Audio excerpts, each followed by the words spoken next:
Hello, everyone, and welcome to today's episode of VNture podcast, featuring your hosts Taros113 and MR. Today, we are going to talk about some of the titles we've been reading recently. For most of these, we're still in the middle of it, so any impressions we have are just what's current instead of our usual overviews of titles we finished.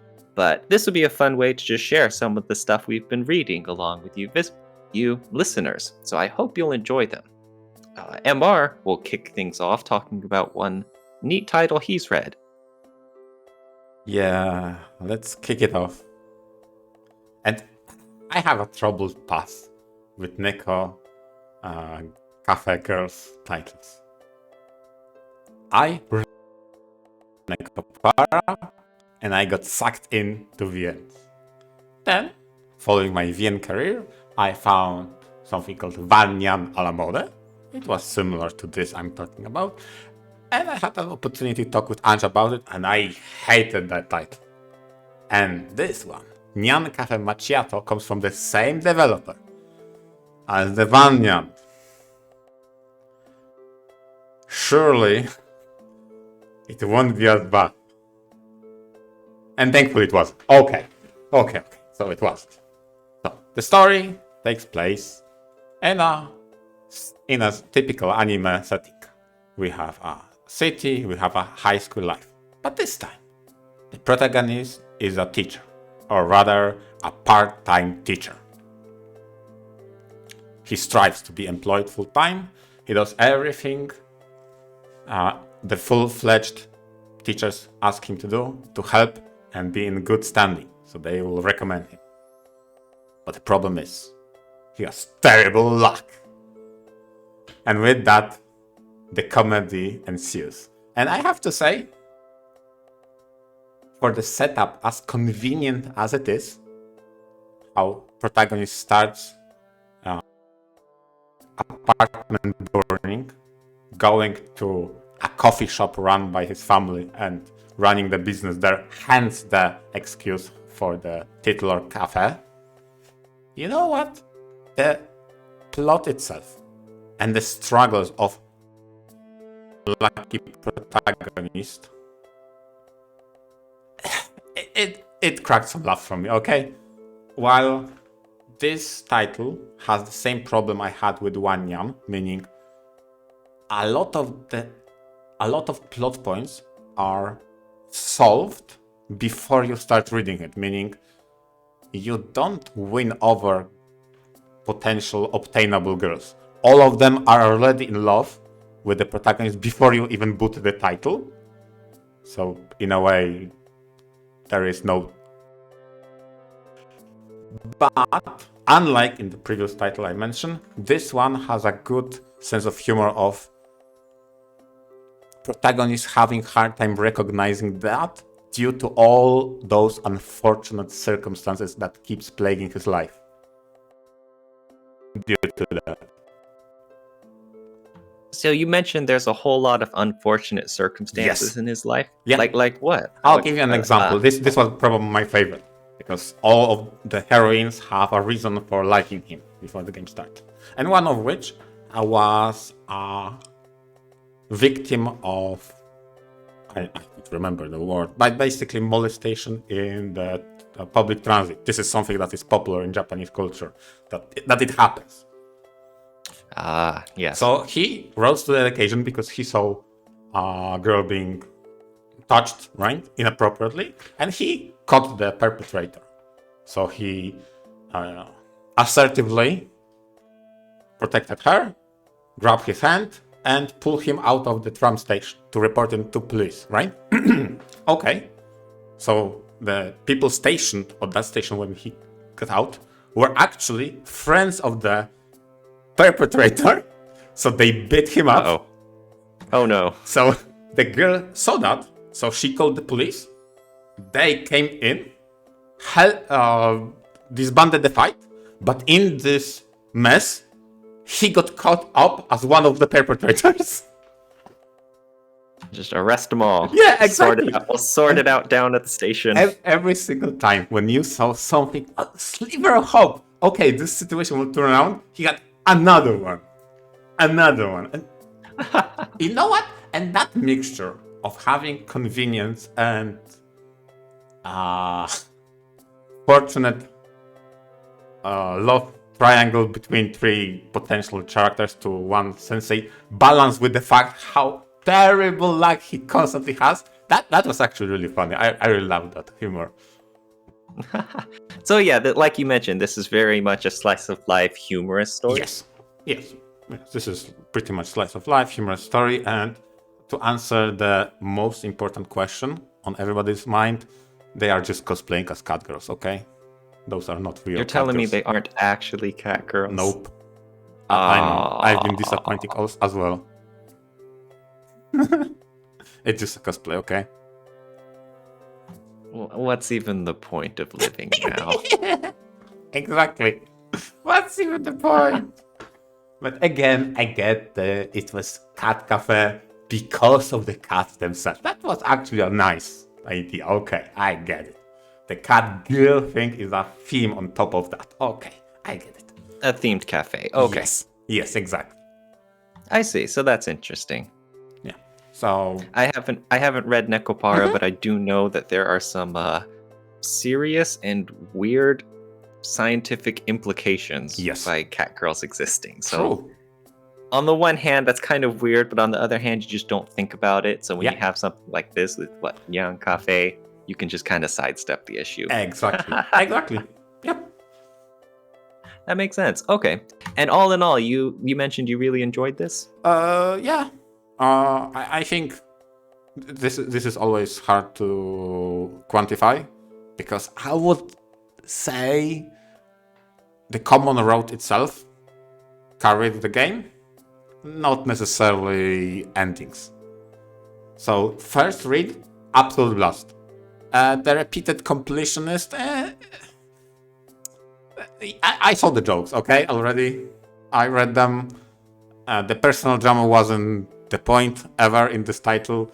And given how rather convenient it is, you already knew any kind of obstacle and drama will get resolved without problems. So this is another one of those where the common route is usually lighthearted comedy, and then the character routes get into the drama.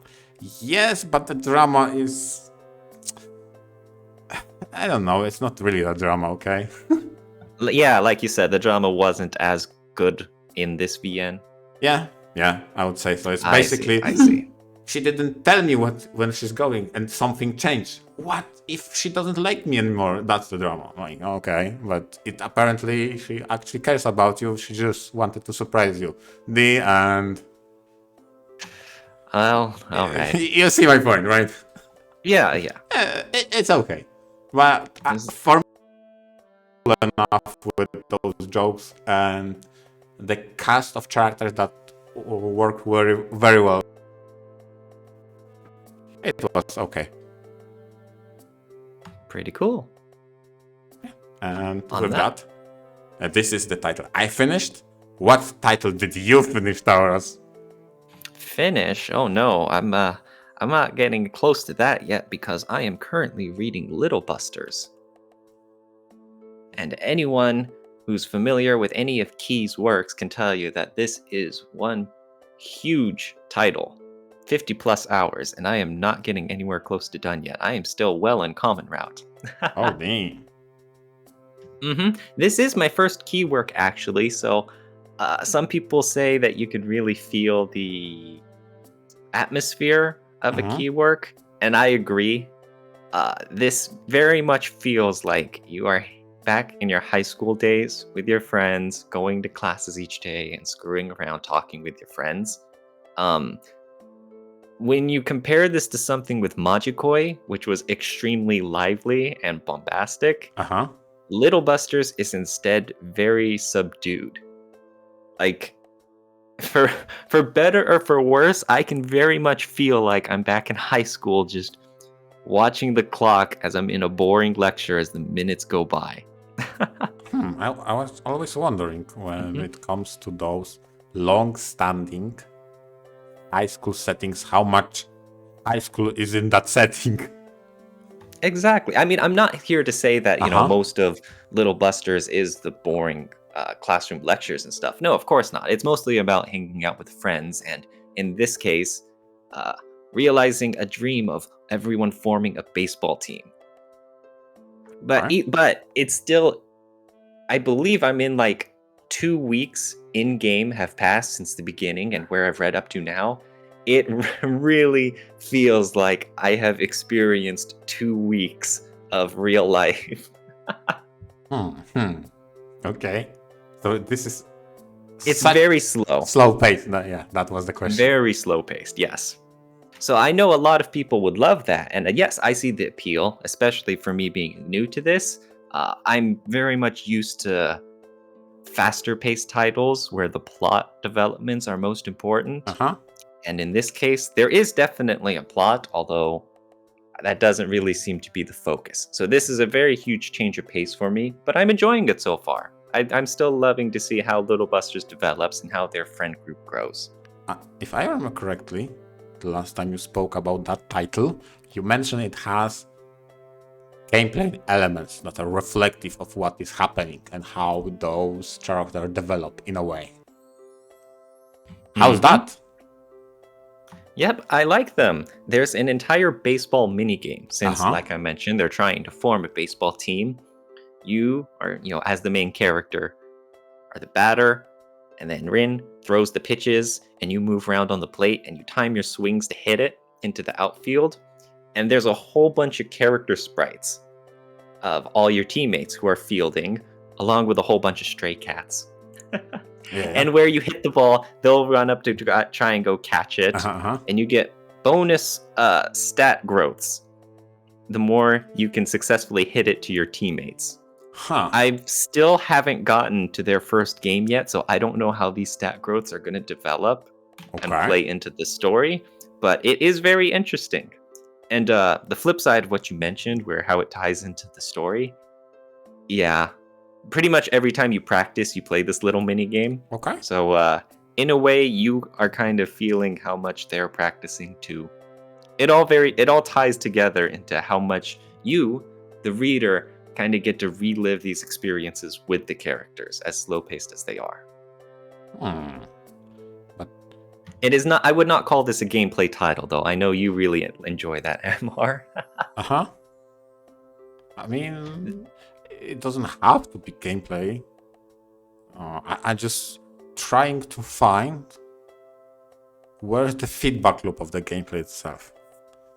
And how does... Yeah, no, that's Mhm, exactly what I mean. Usually, if you have a gameplay visual novel, that's like a big selling point. Yeah. How it's like half story and then half the mechanics and Mhm, stuff. mhm. And then yeah, just like a video game, it has to create the feedback loop where you want to keep going within it. And that's why I'm mentioning I wouldn't call Little Busters a gameplay VN, because the gameplay really isn't a highlight. It's not like, oh man, we could make a video game out of this baseball mini game. Not really. I mean, it doesn't have to be a highlight to have a feedback loop, but I get what you're going for. Fair enough. Rather, what I'm most interested Okay. going on so far is a subplot involving Rin, who is one of the heroines, I believe. And so Rin's route is who I'm aiming for my first playthrough. I'm going in blind and I haven't looked up a guide anything, but I want to go on Rin's route. Rin is pretty standoffish to everyone other than her friends, and so she has her own little character arc of trying to warm up to all of these new people who joined their group's baseball team, and she doesn't always have success in warming up to these other people. Okay, I see. But as a friend, the main character knows she's coming from a good place, and he just has to slowly warm her up to them. Aww, adorable. And there's another little subplot involving her.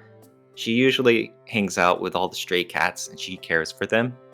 Someone has been leaving strange messages written down on scraps of paper and tied to some of the cats' tails, so they don't know who's leaving them, but they're little missions for her to accomplish. And her and the main character just have to do them. I'm Huh. not sure why.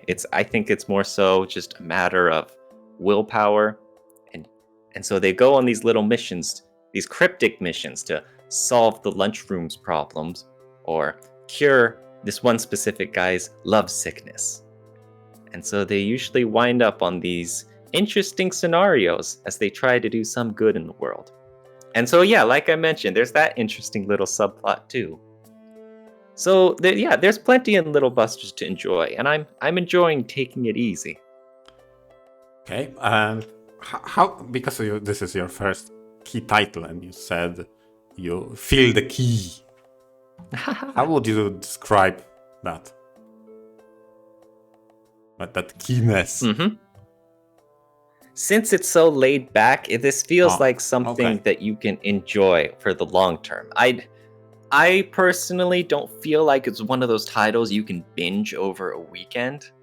It's the sort of thing you just experience a little bit, just each day. And then it's through all that repetition you feel a little bit closer to the main characters and their relationships and the new bonds they form with the other, students as well.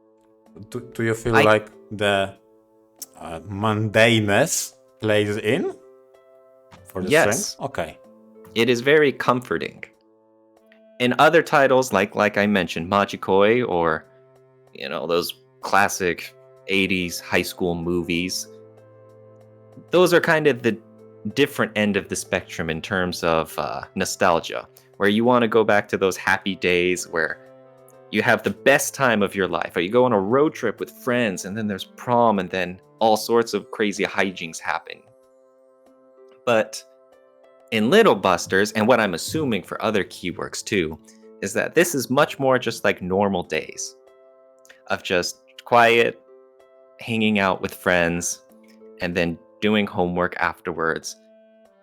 That's all a lot of these scenes are, just a lot of quiet bonding and normal daily life. Oh. That's my impression so far, anyways. Okay, so I wonder how it will continue, especially since now that you said that you have set up hopes for the routing. This is something I'm not sure myself, because I often try titles blind, but I don't really have a pattern of who to aim for or anything like that. I just let it flow and go with the wind. Yeah, I feel that too. It's you think about, well, who does the main character seem to be gelling with the best so far? True. Right? You got to kind of have to get a feel for who the main heroine is. Yeah. Exactly. True. So, we'll see. Oh yeah, also, if anyone's listening, if you happen to know a spoiler-free guide for like the ideal route order, please let me know, because I don't want to spoil myself in anything. Why do you want a route order? Isn't that a spoiler in of itself? Or do you not consider that a spoiler? Always. Oh, okay. I mean, maybe some could if there's like a secret character or something, but usually, people suggesting which route order to take, that's usually not a spoiler, right? I mean, I don't ever look for that, but okay. Sometimes, the story flows a lot better going from one person to another. Also, like, how can I say, expected order of completion by the developer, I guess? Maybe. Or just from how the plot develops and how you get to know the characters. Okay. But yeah, anyway, that could be a whole topic of its own. Sure, true. Either way, yes, but for Little Busters, so far, I am enjoying it. I'm taking it easy. Cool. What about you? You mentioned that you finished Neon Cafe recently, but are you reading anything, MR? Yeah, this is why, speaking of taking it easy and something light, I finished Neconium, and I see my calendar. I have a week. I need something quick and easy, comfortable, maybe something comedic to laugh for just before the big bang. So I go to my backlog. I look for the titles, and suddenly, what I see, all of those are the big titles. I have to find something small. But I remember some time ago I did find the funny, comedic dating theme. And I decided, okay, let's read Sucker for Love. This is a title about dating eldritch horrors and outer gods, based upon the Arkham Horrors mythos from H.P. Lovecraft. And you know what? That sounds so stupid and funny. I want to read it. I'm assuming it's them as cute anime girls, right? Yes? Question mark? Um, Because they describe, for example, the Cthulhu equivalent got animified, yes, but then again, she's made up of tentacles, so does that fit the description? Yes, no? yes, totally, yes. Then, see, then All the of them answer as is yes. eldritch anime monster girls. Oh boy, yeah. Yeah, so yeah, answer to your question is yes. The game is very quirky. It asks you to follow through the Necronomicon, or rather its pink version, which sounds like a dating guide, but it's actually a survival guide for you to not lose your sanity trying to smooch the alter gods. Oh god. I have to say I'm enjoying how much little quirks and references to the mythos itself they put in, as well as making fun of the mere concept of awakening elder gods just to get a kiss. Yeah, and some of those rituals and spells you're casting and incantating are just wicked. And again, like I said, this is a survival guide. Because, for example, the book can say, perform this rite, have a sacrificial dagger on you, or close all the curtains, or snuff all the lights, make it dark, speak those words, and from that moment forward, never look outside the window. And you. Can you grab something by the window? And obviously this being a click and pointy style, you make sure not to click the window. So That's fun. yeah, exactly. This is quirky, it's funny. And So you mentioned, oh sorry, right there, you did mention that there's some point and click adventure Yes. elements to this VN? Okay, how important are they? How often do they come up? okay, how to say it? Mostly, okay, when it comes to segments, right, of how the story progresses, in between each segment, to progress it, you have to fulfill a criteria, this being an incantation, a ritual, a spell of some kind. To assemble all necessary parts, for example, you need a living creature near to you. So you go to aquarium, you grab your pet turtle, and you put it in your pocket. See? So you found it in the room. So then you open your book, you hold mouse button on the words, and then you drag across those words to read them aloud. So you do those actions. And interacting with your room is the point and clicky gameplay, I guess. How much gameplay is it in clicking? And the segments themselves of how the story progresses is gated behind you achieving all those goals and performing all those spells and rituals. While avoiding death and terror from your anime eldritch god girlfriend, exactly. right? You have a guide how to not lose your sanity. Oh dear. So you better read up. It's quite funny. So I did 2 endings on the first episode because the game is divided into episodes. I'm currently on episode 2 and it shows you the progress. Episode 2 has 6 different endings. So I haven't achieved any yet. Okay. But yeah, the game oftentimes on the top of your screen says you what's the current objective. Some of them can be as easy as perform a ritual. Some can be less obvious because they say just survive. Current objective, survive. Yes. Yep, that's great. So I dig it. I see those references. I see there's inspiration. I recognize some of those spells, incantation, and things they allude to. It's quirky, it's funny, and less about physical threat of something happening to you. It's more about sanity and losing your mind, witnessing unspeakables. And well, It's one last thing before you do wrap up. There is one obvious question that's been on my mind. If you look at the top right corner of some of the screenshots you've got, there is a smooch button. What can you tell us about that, MR? It's the best feature next to the P button in Necopara, but basically you rack up your love points, then by the end of the ending, you unlock the ability to smooch an older god. That's your payoff, and then you get a happy ending forever after, of however long the reality has left before it's destroyed. Oh no. Well, better make it worth it, okay? Oh no. So press that button. Oh man. Well, from what you've said about this, what Sucker for Love? Yep. This just looks really fun. Yeah, it is. The developers had a lot of fun making this title. Yeah, they knew what they were doing. They were having a lot of fun with doing it, and I'm laughing with them. Dude, that's awesome. Yep, it's super cool.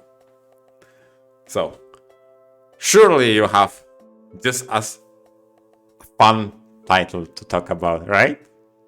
Oh no, not at all. I mentioned I'm reading Little Busters, but it's very long and pretty slow paced. So, lately I've picked up something short in the meantime. Okay. Including something that just got released a few weeks ago that I've been tracking for a very long time. A free visual novel called Selene Apoptosis. This is actually a horror title, and I am a complete wuss when it comes to horror. I cannot handle it at all, but every so often I get the urge to just I gotta power through just as a test of strength or something. I don't know, but like I said, I've had my eye on this title. It's been in development for years, and now it's released, and it's like, oh god, do I have to? I have to. So I've been reading it. It's mostly focused on the more psychological horror aspects instead of, spooky imagery and, gore and whatnot, like a slasher or whatever. Okay. I'm very unfamiliar with horror terms and concepts and stuff, but the gist of it is that suddenly, in the middle of the night, a cat visits the main character, and he lets her into the house. It's very strange that the visual novel narration just always refers to this girl as a cat in all physical terms and stuff, even though, like you can tell in the imagery, she is more a cat girl, like an actual, more like a human being. There's the dissonance between the narration and stuff. In any other setting, this would be kind of ridiculous or silly, but when you have all of the very spooky background music and the very dark shadows that are always over all the CGs and backgrounds, it comes across more unnerving than anything. Especially since things get really weird soon after, and there are some very strange, spooky incidents and whatnot. And like I said, I'm not very good or adept at describing horror elements and stuff, but I'm constantly on the edge of my seat. My heart is beating fast because I swear at any moment, and the next line over, something is about to go sideways real bad. But it never does, that's always the point. It's like It's like you can read for like half an hour and it's just nothing, nothing, nothing. But it's like, oh my god, I swear it's all gonna come crumbling down and I'm just gonna get psyched out. I And then have finally, it's something, it's like, oh no, tension's rising, and my heartbeat's gonna just pop out of my chest, and I'm like, ah. I have a concerned question. Okay? Are you alright? Are you sleeping well? Yeah. Oh my god. I am not negatively impacting my health. Okay. You might But- not be well accustomed to horror descriptions and terms, but surely even you know what a jump scare is. Mm-hmm. And I guess, speaking to many people who like horror and people like me who don't like horror, I start to formulate that the worst kind of horror are the one that solely relies on jump scares alone. And the best ones are the ones you scare yourself in. How does that fit into Selene? There is one quick jump scare. Okay. But even then, it's still not really a jump scare because, again, it's the sort of thing you know something bad is coming. Uh-huh. Honestly, I think that's the worst because if there were no jump scares at all, I could be happy knowing that, okay, all of it's just, rising tension and it's all in my head, and. And if you have a work that's entirely jump scares, then you're like, okay, well, that's just bad writing. Yeah, stuff. that's exactly. But there's one. And I'm about halfway. I guess I'm about halfway through. So it's like there's one so far. I mean, it's on the table for see, the rest. There was one. You don't know it won't be another, right? Oh my god, I don't know. I always gotta anticipate something now. Surely nothing bad will happen. Right? No. I actually want to mention a lot of it. A lot of this story so far has been.